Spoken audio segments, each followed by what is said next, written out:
The chopper box includes the body, steering wheel, front wheel set, fan set, backrest, back wheels, steering cap, connecting rods, T-rod and ball bearings, along with screws.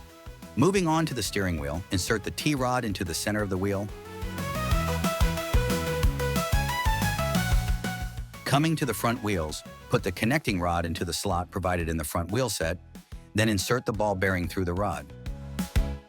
Insert the front wheel set through the 2 slots provided in the chopper body and place the ball bearing as shown.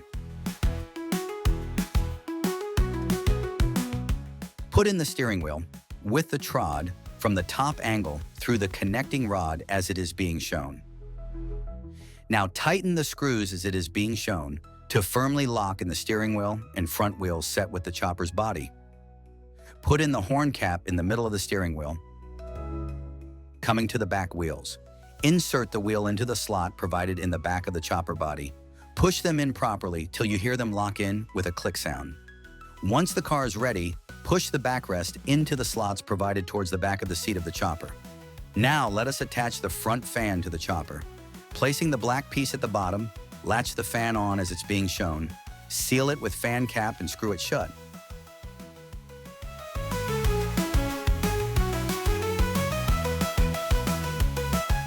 Once the front is assembled, pop it into the front of the body and it will lock in with a click sound.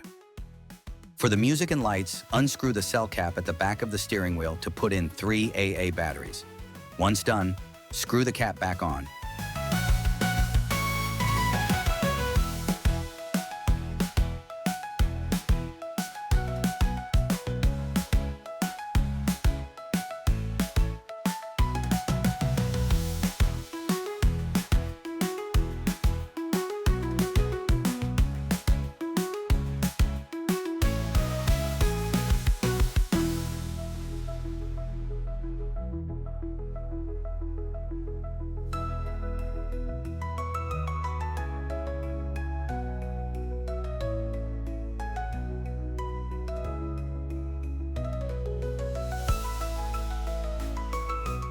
Chopper swing car available in 4 colors.